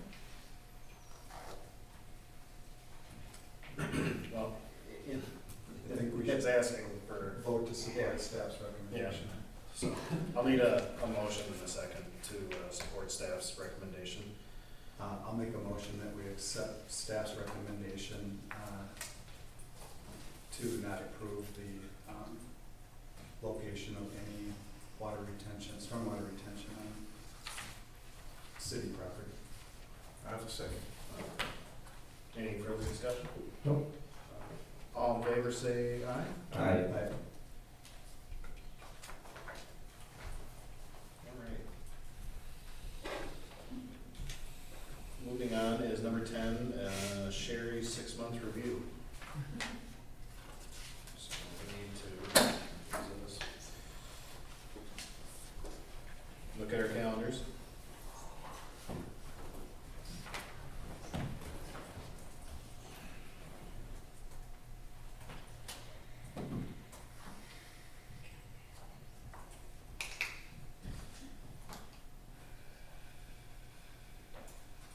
And obviously, I would assume we were gonna look for June, unless we wanna try to fit it in next week, but it's a holiday week, so I don't know if any of you are traveling or not, so. I'll be gone next week. Okay. Not till Wednesday. anyways. Colorado? Pardon? Go back out to Colorado? No, I'm going the other way, going to DC. Okay. Sorry about that. As soon as this quits snowing. Isn't that something? All right, how about the first week of June? We do the third. Are you available? Do we wanna do it in the morning, or is in the evening better for you all? I can do Friday mornings, Monday through Thursday evenings would be better. Mornings are good for me except for Monday or Friday. I have baseball Tuesday, Wednesday, Thursday for the next month. So, I'm flexible, so. you guys want to do the 7th in the morning? Sure. Sure. Like 6:30? I'm just kidding. What time? 9 o'clock? 11:30? You wanna do 11:30? No. 8 or 9 o'clock would be fine. How about we do 9 on the 7th? Does that work? 9 AM? Yeah. Okay.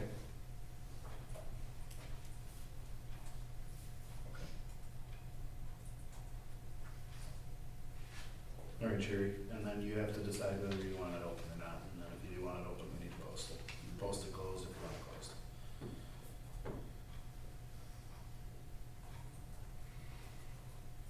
Okay, so we have June 7th at 9 AM down for Sherry. I don't think we need to vote on that, do we? Honestly. Moving on to number 11, Elizabeth has her 1-year review. Should we do it the same day so that That's a good idea. we're here? I'm fine with Are that. you fine with that, Troy? Yep, on Friday? Yep. 10:30, 10:15, give us a little break in between. Sure. Yeah, 10:15? Sure. Don't think I'm the other good shape.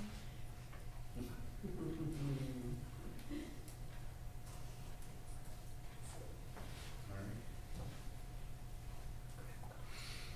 Any other discussion on that, guys? Okay. Chris, any comments? Quiet over there. I had to say your name at least. That should be a good thing. No, and I don't think it's necessary for me to do that review on this. No, I think we're good. Okay, let's move on to old business. Number 1 is the business park. Determine who to sell the west half of the business park. In the packet, if all of you haven't seen the packet, one of our interested parties, King Kind, has withdrawn his application for our business park. Basically due to the state law of only allowing 1 license, and so they already have a location, so they couldn't have a second location. So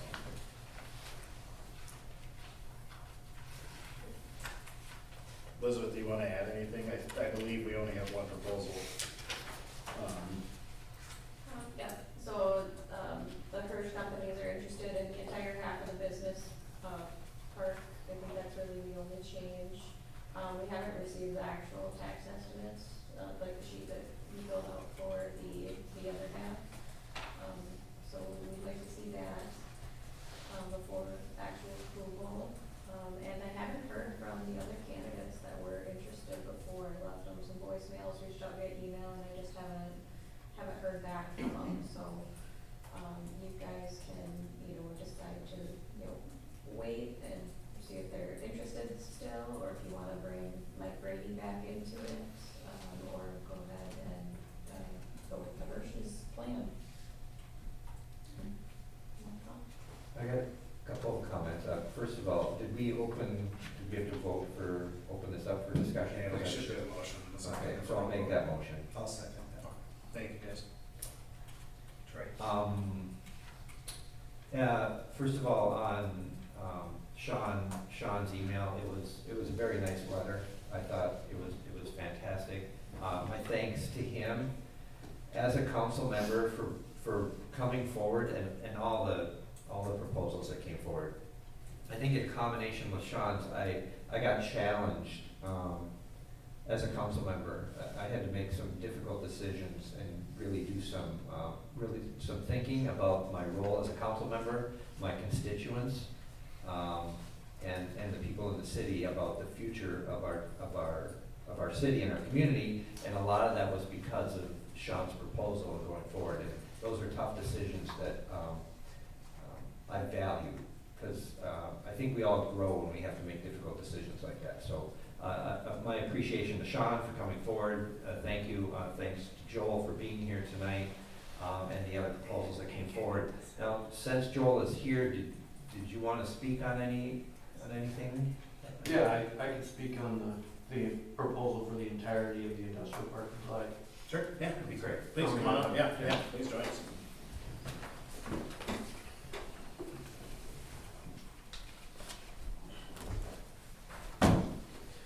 So we submitted a proposal for the entirety of the industrial park.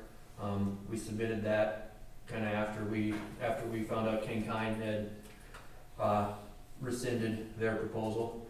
The entirety of the industrial park would allow us to bring all of our businesses into Taylor's Falls under one roof, so to speak. It would also allow us to take the parking lot and the office from the eastern half and move it over to the western half, which would allow us to expand the manufacturing building and the storage area and the jobs created, the manufacturing in-town jobs created, another 10 to 15%, up to about 60, 70 jobs in the long-term future. It would also solve the water problem. We would be able to put a pond on the back half of that eastern side, because we would gain about 60 feet. We would be able to bring our ironworks business, that's the field business, into Taylor's Falls. And what that business requires is a equipment maintenance and storage building. A lot of the jobs, although centered in the city, would be traveling. That business is currently conducting business in Washington, the state of Washington, Indiana, Wisconsin, Minnesota, North Dakota, New York. That business just finished a project out in Massachusetts. So that business is traveling jobs. They're higher paying, but it does need a base of operation. And the employees that are employed in that business are local guys. So we don't hire from New York to do a New York job. We don't hire from Indiana to do an Indiana job. We might reach out for some help for laborers, but the iron workers travel from our home base. It would also, having the western half would also allow us to bring the Hirsch Contracting in. Although the business is still small, it's expected to grow at the rate of our other businesses. I have an executive starting in June that will take over the ironworking business, Hirsch Metal Erectors, and I'll be able to shift my focus over to Hirsch Contracting, and we expect that to grow at a rate of about 100% rent similar to our other businesses year over year for at least the next few years. Overall, I expect probably 100+ jobs in the long-term future. The western half is a decision that it's not necessarily something we break ground on immediately, but it is a time-sensitive decision because it would greatly affect our development plans on the other side of the business park. We need to know the civil engineer, the structural engineer, the landscaping guy need to know if that office and that parking lot are gonna be there or not, especially even in the preliminary phasing. We got our survey done, and our geotechnical engineer was done last week. Our civil engineer is gonna submit permits sometime in June, and we expect to break ground first week of July on that half. And to do those things, we would need to know where that office and that parking lot is gonna be, because especially the parking lot and the dirt work and the civil engineering, it's a big piece of it. Question for you. You mentioned the time-sensitive nature of it. If we deferred this to our June 10th meeting, would that fall within a reasonable sensitivity? It would probably kick the construction timeline down a little bit. So we're, Proportionately. yeah, and I mean, it's construction, so it's not something I was expecting to get done tomorrow, but we've had some issues with our geotechnical guys, which kicked it out a couple weeks. And right now, for a certificate of occupancy on the first building, the first manufacturing building, we're hoping for January 2025, but every little thing that's happening is just kicking it out. So the goal was originally December to be in there, and now in January, February, of course, moving, all that material and those guys and that equipment in 14 inches of snow, which is gonna happen because we didn't get any snow last year. It's gonna be a lot of fun. But you're pretty safe from a construction perspective, from winter conditions. You won't be dealing with a lot of winter conditions then if you get started. Right.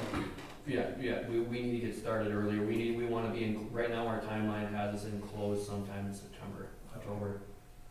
So farther we kick that out, then we'll be in some trouble, because we intend to, the real issue with winter conditions on this project is the building will be enclosed and the concrete will be poured, but the equipment, there's some concrete pedestals and stuff outside that'll need to be poured after the building is finished, because that equipment it'll be located, but we won't know exactly where it needs to be until the building's close to being wrapped up. So doing that in December, January is gonna be difficult. And more costly.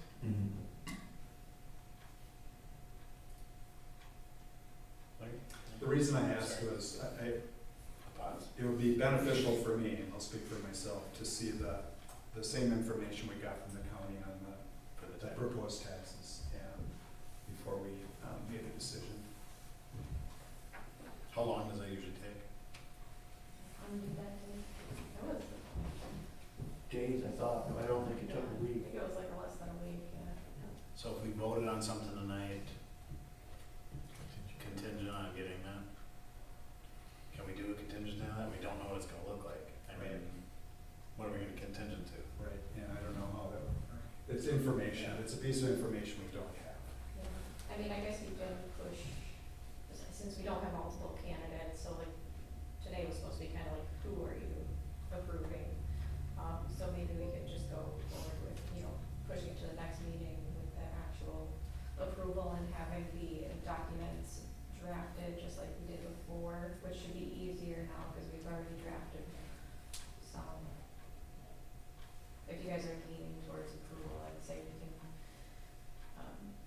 draft everything and we could do the approval and the documents separately. If you're in a rush. On what day? Well, I don't, here's the thing, I've been thinking about this, it's not like we're really in a rush. This is another, I know I talked about King Time and that decision, this is another one. It's like, are we ready to make Taylor's Falls the home of Hirsch Iron Works? I mean, it's a big decision. I'm all for it, I'm ready to go. I'm not gonna, I'm ready to do that. So, and whether we do it now or later, or 1 month, I am ready to be as accommodating as I can to Mr. Hirsch to get this moving. When it's all said and done, I think we all should get hats. Whatever you want. We're not being nothing. Careful. I'm listening for Fritz. Careful. That's right, it has nothing to do with what I said. It's under $12. Yes. But I'm really excited about this, and the sooner the better. You know, I'm looking through Elizabeth's email to you on some of the things and the setbacks and some of the buildable areas, and even with this sewage pond. I think you've been accommodating, and you've worked with Elizabeth on these things, and I don't think you see them as obstacles. I think we'll be able to work through those even with the planning commission. So, I guess that's my position. I don't want to get in the way of this anymore. I see something really good, not only for Taylor's Falls, Hirsch Ironworks, but for Taylor's Falls, for our identity, for what we can do for our tax base. You know, just it's just all good to me. And so I just don't want to get in the way of it. And I'm in favor. I could approve this tonight. I mean, we have something, you know, and then with the other ones dropping out and Sean dropping out, it just seems like, what else do we need? What else do we need to give it a green light? And I need nothing else, so I'm good to go. And if I can speak on that, a little bit, a point you made, Hirsch Ironworks wants to make Taylor's Falls the home for the next 50 years. All of the companies are rapidly expanding. There may be hiccups in the future, but we want to work hand in hand with the city as well as the citizens, because we want to be here for the next 50 years and be a key part of the city and the city's future. So that's, everything that's come up isn't a deal breaker, but there's ways to work around everything and make everybody happy, and I'm more than happy to do that, and all of my employees and partners are more than happy to do that as well. And I'll go ahead and confirm his promptness, communication, working through things that have come up, and he's been very good to work with so far. If we were playing euchre, I would inkle.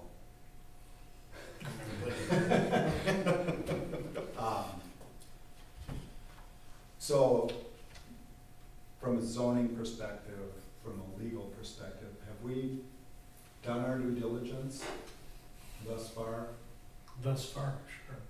for the west parcels? Right. Okay. You can do more. I've seen people do things with a lot less. So I've certainly been operating in good faith, and I think you've done ample investigation to justify a decision. I mean, like Troy, I'm excited to get this done too. There's just that one piece of information that we had with the first proposals and the other proposals that we don't have for this. That was my only kind of sticking point. But the prospect is exciting. Have you crunched those numbers before elsewhere? Are they like similar tax base to the other half? Yes, they would likely be higher tax based because the office, that building is going to be taxed more than the manufacturing buildings would be, and this would allow the office to be much bigger than the original plan.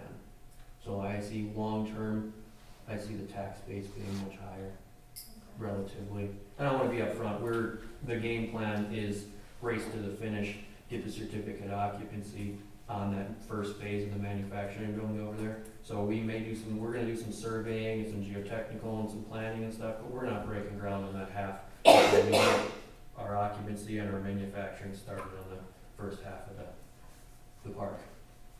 So I want to be upfront about that. I don't want the vote to happen and then, 6 months, 9 months down the road, it's, we gave you the whole park. Why haven't you broken ground on the other half yet?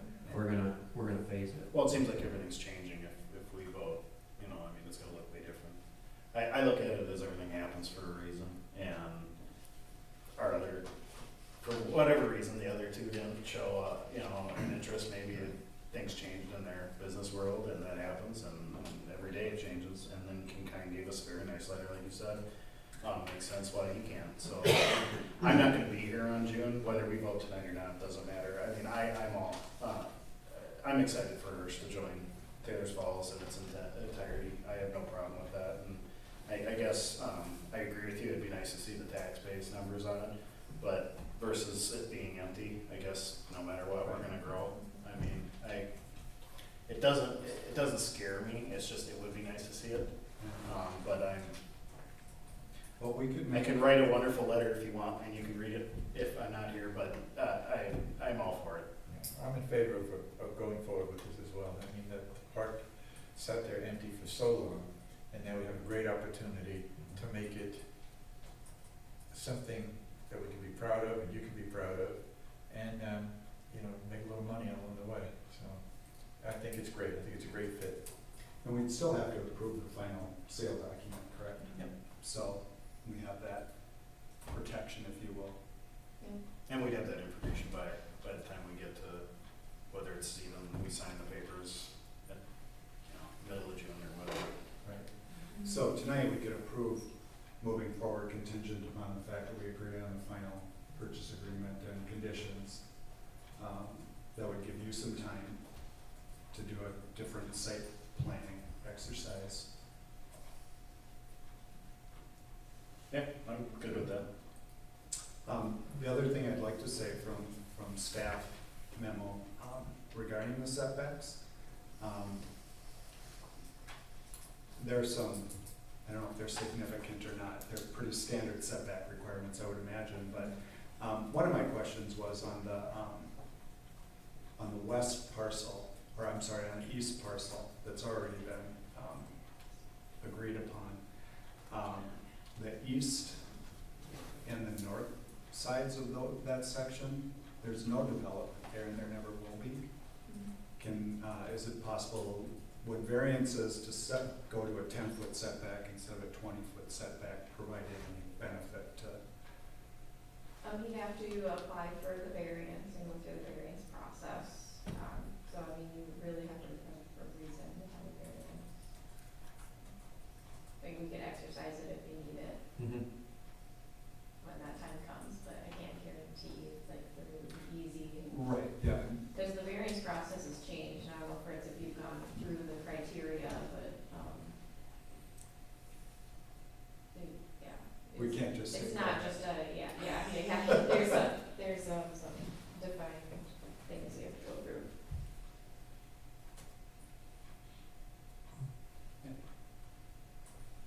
Well, there's my inconvenience. Bolton and Meg does have a variance process, a legal one, built into the proposed zoning ordinance. That's one of the things that they did update. Okay. Well, why don't we go ahead and vote, for the, sale of the west half business park to, Hirsch pending final contract approval? Purchase Purchase agreement agreement, conditions. Okay, purchase agreement and conditions, all right. All in favor, say aye. Aye. So Mr. Hirsch, you can go ahead and start filling out that business assistance application. Repeat all paperwork from last time, please. Okay, I will. All right, thank you. Thank you. Congratulations. Thank you. All right. Congratulations.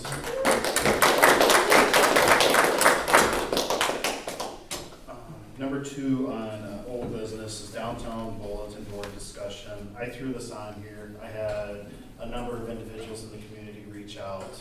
A lot of people are really excited. I'm excited that we own it now, so we know what we can do with it. I just wanted to explain my thought process, and Larry and I were working together. I did send Larry an email because Larry had asked if him and his wife could kind of take on what the Youngs had done in the past and be the caretakers of it. And maybe I shouldn't have just went ahead and sent an email saying, sure, it's all yours. But I did. I sent it, and my thought process behind it is the city owns it, but we need somebody that's going to keep an eye on it if it needs painting, if something gets broke, whatever it needs. Larry and his wife can come and say, hey, Kevin or Paul or whoever, and then they can also put things on the agenda. So nobody's gonna be able to just post anything they want. There were some concerns about that. You know, being city-owned, that still has to come through council if somebody wants to post something on there. But I think it's still a wonderful idea that they volunteered to do it. And I think being, you know, pillars of the community, it only makes sense. So that was my thought process. I'm gonna let you talk about it too, Larry. I would have agreed with you. I don't know if Pillars it would be an honor to take that on. Huh? Maybe, yeah. But it's an honor to take that over from Bill and Barb Young, who've done it, you know, tirelessly for so many years. But getting back to what might need to be done, it needs a facelift. And so we, at the Park and Rec Commission, have got a couple of fellows are gonna take a look and bring some recommendations to the council as far as, you know, what needs to be done to get it, you know, looking nice, because it's showing its tiredness. Yeah. But yeah, so we'll, you know, we're glad to do it, and like I said, we'll bring some recommendations to the council for, upgrading the bulletin board. And one other thing too, I kind of envision this with the board. I mean, after we get it all spruced up and looking good again, I'd like to see like one member from every committee or commission meet with, come to the Parks Commission and show what they'd like to put in the board. You know, whether it be HPC, you know, or the Historical Society wants to put a walking tour in there. You know, when we update the maps or whatever. You know, there are a lot of great ideas, but I think every commission can add something to it. And citizens as well. So, you know, I think having one commission kind of take the head of it, but then I still expect at least one person from every commission to come to the meetings when they have something, and then come to council after that, and then we'll make final decisions on what we see, because we're gonna have to prove the paying and the expensing of it anyway. But that's my vision. I know not everybody's here is on a commission, but we all know them. And so we'll talk about it at all our commission meetings coming up, come with ideas, and go from there. Sounds good idea. Any comments, Tim? It's good to have a home, I think, regardless. I think it's a great home for it. And was Holly interested in doing some artistic maps of the Yeah, sites she would to see be, around town? to get together and gather with us and put some ideas out. She's a designer of those sort of things, so she can come up with a map. Sure. So, Okay, Troy, any comments? No. Good. Okay. All right, well, we'll move on. Next is the city code amendment, section 245. Yeah, please. Denise, I don't know who that. I'm sorry, what? the Pillars of Community, you got that? Oh, yeah, PILL. When they come out, let me know. I'm gonna have them sign mine.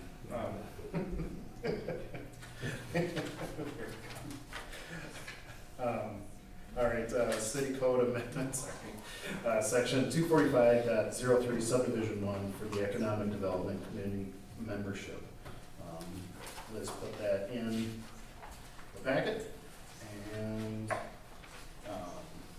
I guess we're gonna need a motion in a second because we may or may not approve the change, so. I'll make a motion. Okay. For revisions to the code of ordinances pertaining to the Economic Development Commission membership.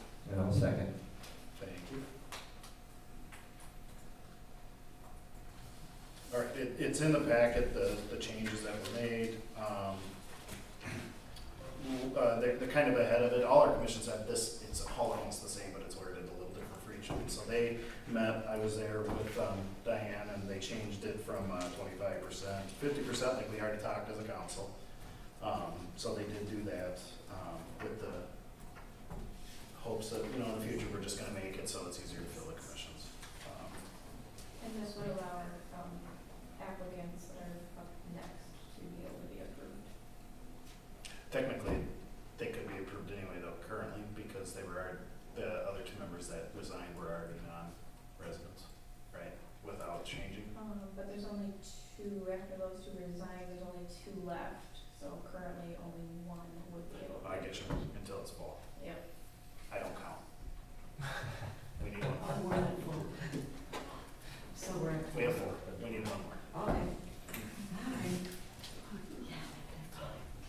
We'll find something. We will.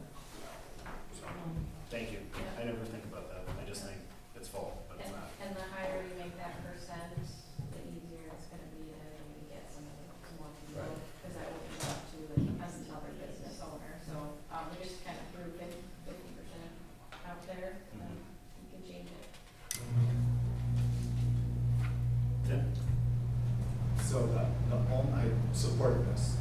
The only complexity, and I talked to Elizabeth a little bit about it today, is what's the 50% based on when?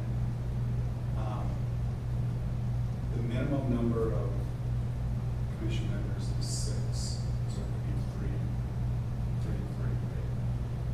What happens when it's 7? What happens when somebody, a resident, resigns, and all of a sudden the mix is more than 50%?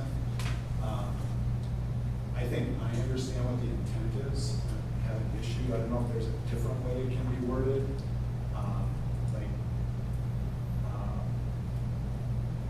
Current and prospective members. But you can't kick somebody, if 2 residents resign and got left, 4 business people, for example, you wouldn't fire them and say you can't be a member anymore, right? You just have to go recruit more. Yeah. So, But we Just- limited the residents. You'd have 2 vacancies, but you'd still have, let's say, if you do the 3-3 split, you'd still have 3 that were the 50%. And that doesn't impact whether or not, you know, the other 2 are vacant or not. I mean, if you designate them as non, out of the 6, let's say, if you designate 3 of them as the non-resident ones, you're not causing any confusion or any kind of difficulty. You were in the process of, you don't have to kick them off while you're waiting to find somebody else, you know, resident. so as long as we all understand what the intent is, I think it's fine as written. I just wanted to point that out, that it can look skewed. It probably will be skewed at some point in the future. And it's designed to be more open, right? So we don't want to turn it the other way around and make it discriminatory, right? By picking it apart too much. So I think that's the objective, is to allow more people to come in. And I think business owners have just as much, really, in this, they're applying themselves very much, you know, quite a bit by operating their business here. So I think they certainly have a right to join these commissions and be a part of it. And I think it'll make it better in the long run. And we also have the flexibility to run up higher. People start banging down your door trying to get out. That would be good. Hopefully, one can hope, right? And scripts, I should have maybe reached out to you before I brought this to council, but if you just want to make sure I structured my resolution and ordinance correctly. I did look at it, it looks fine. Great, thank you. I like the step. So I would be in favor of this. Any questions? Okay, and I mean, I think all the commissions are gonna start meeting, you know, obviously they've been looking at this bylaws and our ordinances and whatever, and we'll figure that out as we go, so. I'm glad we got this one. We can still meet, we just can't. We can still meet. Yeah. Well, I mean, after we're done, After you approve. The next one. Okay. unless we, Okay. yeah, don't stop meeting, meeting's tomorrow. Right, yeah. Okay, well, let's go ahead and vote to approve Resolution 24-05-00 and Ordinance 2024-05-00. All in favor, say aye. Aye. All right.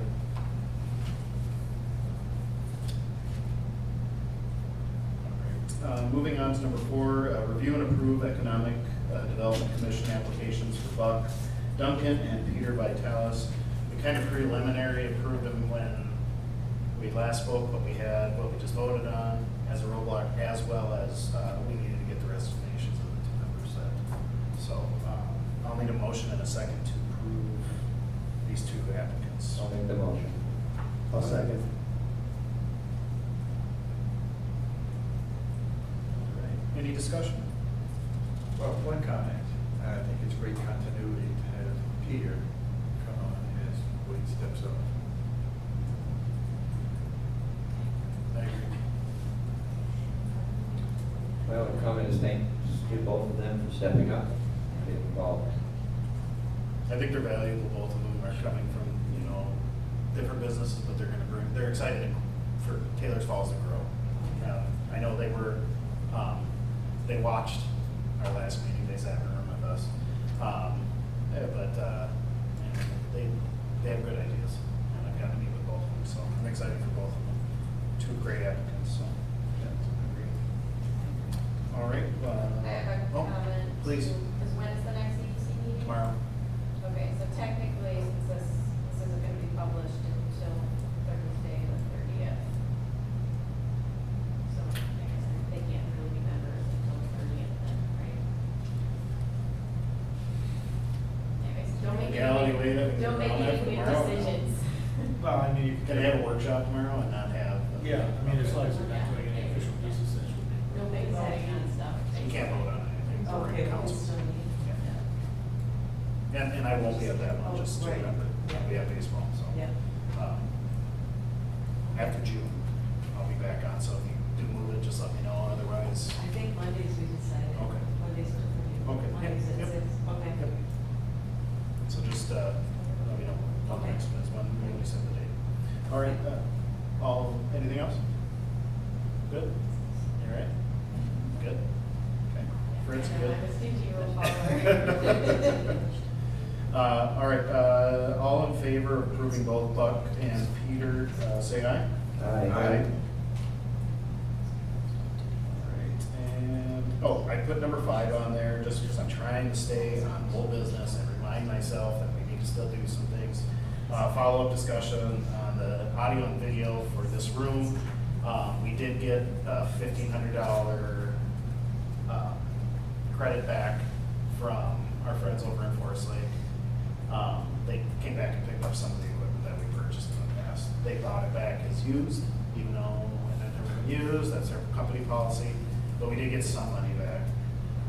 We still need to get a second proposal for audio video. I did find a place in Minneapolis. I can call, I found it through League.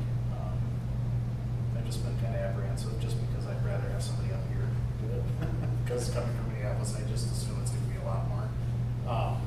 Another thing I wanna look at too is, this camera's been fine. Kirk over at St. Croix, they use an owl. And so, as much as it pains me to say, I'm gonna look at that too and get some, more information to discuss. It's an owl camera, it's what they use for their move, it follows us, and after I told him everything we went through, he goes, why didn't you just get the owl? I'm like, well, you could have told me what you could do. He's like, I don't want to keep it. So, I'm gonna look at that and just see how much that is.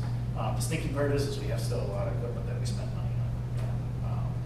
If we go a different route, we'll have to use the garage sale site through the league, or find out what other options we have to sell ourselves, the camera and the other equipment that we still have.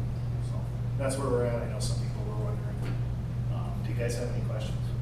Are you guys okay if I do the research and then last resort, I'll call and get a quote? But I don't want to drive it all the way up there if it's going to be $30,000, $40,000, $50,000. It's just not in our budget. So, good. Good. I'll check the owl out and then I'll report back. All right. Anybody want to say anything on their commissions? Anything you want to report? Well, Park and Rec, we've had 2 productive meetings. A lot of enthusiasm about starting to get Park and Rec back up on its feet, doing projects again. Did we want to say something about our meeting with Sure, please. We had 2 representatives come up here from MnDOT, Dimitri Thomas and Adam Josephson, and to talk about the Osceola Bridge project. And long story short, there'll be a public meeting, probably down in Osceola, the end of June, as soon as they pick a date. And they'll go over the same things that we went over here, traffic patterns, dates of the construction, and timelines. So it's something that we all need to be aware of, because it looks like the traffic patterns may be coming our way for a pretty good length of time until the bridge project is finished. So as soon as the date is announced, we'll get everybody involved, we'll put it out on public notice, put it on the website so you can all attend. Anticipated construction start is 26th, correct? Not next year. Yeah, they push that on 26. And we can, as soon as we get the data meeting, we'll put all their stuff that they gave us. I mean, it's so small, if we list it on the website, people are gonna have to zoom in on our computers just to see it. So I did email him to get an actual copy of the PowerPoint, so if he sends that, it won't be printed off. It's just really tiny. If you guys want the paper copy, it's available, we can make copies here at City Hall. But when we get a nicer copy, it'll be on the website, they're quite a date. So, very informative, very good people. Yeah. So, anything else? Trey? Nope. Tim? All right, I just want to say thank you, everybody, for sticking with us, the 8:05 tonight.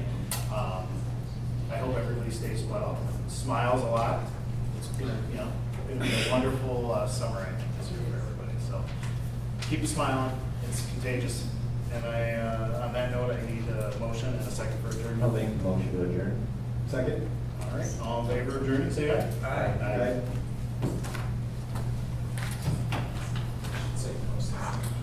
Just say, yeah, just think about it. How about the Timberwolves? I said like.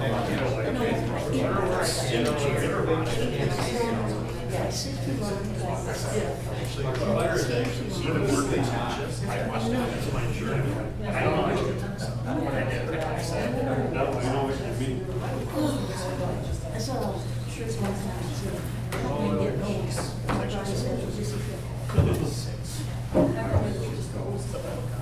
I know, young, my body showed Yeah. I'm working with a 59-year-old. Her body's in much worse shape than I am. She works as well as she's alive. She. You have to take Wait a minute. 74, you're 59.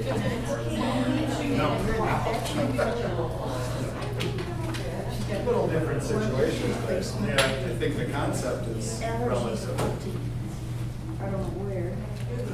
Thanks for your time. Yeah, you too. Thanks. Huh? Oh, it's a person who's supposed to be working on. I'm like, gee, come on, is there somebody that can actually work? Yeah. They all are. It actually sounds a little better, which is odd, I think, later in the day.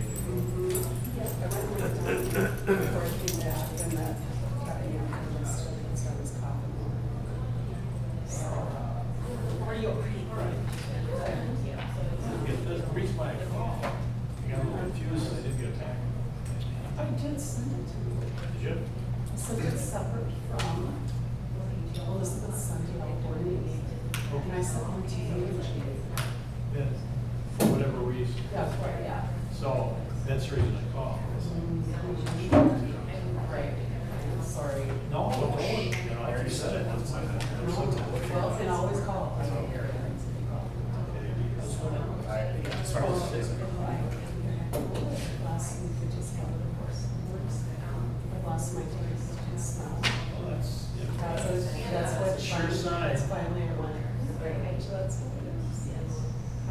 but if you made it through, it tells you you should really mild reaction. Can you sign that so we can take it? Yes. That makes no sense to put us down. Well, I didn't make it very well. Well, you know, it's tougher than most people really nail things on. I mean, it's not just like, oh, I have to be okay now, I have this shot. It's still like icky. Yes. It also thinks that like this is that. I used to bowl that when I was a kid. But all of a sudden he came down our driveway, I was like, Pat, why'd you move here? I'm like, oh my gosh, I haven't seen you. Which one is ours? Whichever one you want, except for one. Yeah, so you can get out of If you don't want the other pair, I really don't. Just when it comes in, I just read it. Just do a straight line. Just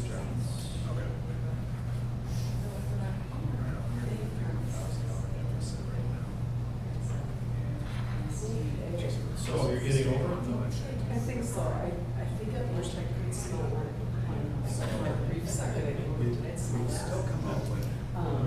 But I think it's energy to just say, because I did do it to schools. Having 4 days a year, I kept getting worse, and it's like, no, I'm pretty sure. So, that's why I'm really. I mean, if you're, Yeah. yeah, you where you got it, but. That's why Well, I'm I was in a class, I sat at a conference, both Michelle and I, in St. Cloud for a week. Yeah. And there was meeting people in their labs. And it's whole paper blowing on us. And we are still doing this for us. Yeah. No one can ask much anymore. No, no. And we're, back to your so I'm sure it's still nice. Oh, yeah, I mean, that's, yeah, classic spreader event. Yeah. You've got used, at least I have, got used to. Yeah, where you go out and then next year, you at least get one. Right, the only time I sports, I don't try to. Yeah, yes. Wear a mask when I fly. And at work. I don't care. Because sometimes we have to balance. Smart taxes actually. I don't know on there. I think it's, oh, see, I think you'll just pay Rob Land until January next year. So Just see. Yeah, get better. Yeah, I know. that's what I think. And when he said January, I don't know about. or now we're gonna wait. Because I think if you did on December, you are